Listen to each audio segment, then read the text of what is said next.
Hello నమస్తే, welcome to Sakshi family. నేను లిఖిత. ఈ రోజుల్లో చాలా మంది టీనేజర్లు యువత చేతుల్లో ఎనర్జీ డ్రింక్స్ కామన్గా కనిపిస్తున్నాయి. చదువుల్లో ఏకాగ్రత పెంచుకోవడానికో అలసట నుంచి ఉపశమనం కోసమో వీటిని ఎగబడి తాగుతున్నారు. కానీ ఈ డ్రింక్స్ ఇచ్చే తక్షణ శక్తి వెనుక పెద్ద ఆరోగ్య ముప్పు దాగుందని వైద్యులు హెచ్చరిస్తున్నారు. వీటి వల్ల కలిగే లాభాల కంటే నష్టాలే ఎక్కువని వారు స్పష్టం చేస్తున్నారు. ఎనర్జీ డ్రింక్స్ తాగిన వెంటనే ఒంట్లోకి ఏదో కొత్త శక్తి వచ్చినట్లు అనిపిస్తుంది. కానీ ఇది కేవలం అందులోని భారీ కెఫెన్ వల్ల శరీరం చూపే తాత్కాలిక స్పందన మాత్రమే.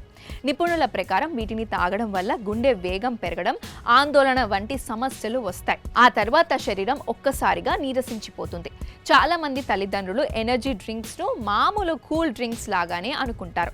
కానీ వీటిలో కెఫెన్ పరిమాణం చాలా ఎక్కువ. సాధారణంగా టీనేజర్లు రోజుకు 100 మిల్లీగ్రాములకు మించి కెఫెన్ తీసుకోకూడదు. అంటే ఒక కప్పు కాఫీతో సమానం. అయితే కొన్ని ఎనర్జీ డ్రింక్స్ క్యాన్లలో ఏకంగా 200 నుంచి 300 మిల్లీగ్రాముల కెఫెన్ ఉంటోంది. ఇది సిఫార్సు చేసిన మోతాదు కంటే 2-3 రెట్లు ఎక్కువ. ఇది పెరిగే పిల్లల నరాల వ్యవస్థపై, గుండెపై తీవ్ర ఒత్తిడిని పెంచుతుంది. మధ్యాహ్నమో సాయంత్రమో తాగే ఎనర్జీ డ్రింక్ ప్రభావం రాత్రి పడుకునే వరకు ఉంటుంది. దీనివల్ల రాత్రి సరిగ్గా నిద్ర పట్టదు. నిద్ర చెడిపోవడంతో మరుసటి రోజు ఉదయం మళ్ళీ అలసట, ఏకాగ్రత లోపించడం మొదలవుతుంది. ఆ అలసటను పోగొట్టుకోవడానికి టీనేజర్లు మళ్ళీ మరో ఎనర్జీ డ్రింక్ ఆశ్రయిస్తున్నారు. ఇలా ఇదొక విషయ వలయంగా మారి వారిని మానసిక ఒత్తిడికి, చిరాకుకు గురి చేస్తోంది. టీనేజ్ అనేది పిల్లల శారీరక ఎదుగుదలకు అత్యంత కీలకమైన సమయం. ఈ వయసులోనే ఎముకలు బలంగా తయారవుతాయి. అయితే మితిమీరిన కెఫెన్ వల్ల శరీరం కాల్షియాన్ని సరిగ్గా గ్రహించలేదు. దీనివల్ల భవిష్యత్తులో ఎముకల బలహీనత వంటి సమస్యలు వచ్చే ప్రమాదం ఉంది.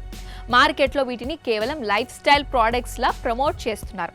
కాబట్టి యువతను దృష్టిలో పెట్టుకొని వీటి అమ్మకాలపై కఠిన నిబంధనలు తేవాల్సిన అవసరం ఎంతైనా ఉంది. సాక్షి టీవీ ప్రసారాలను నిలిపివేయడం చట్టరీత్యా నేరం. సాక్షి టీవీ ప్రసారాల కోసం మీ స్థానిక కేబుల్ ఆపరేటర్ని వెంటనే సంప్రదించండి. డిటిహెచ్లో, ఇంటర్నెట్లో కూడా సాక్షి టీవీ ప్రసారాలను వీక్షించవచ్చు.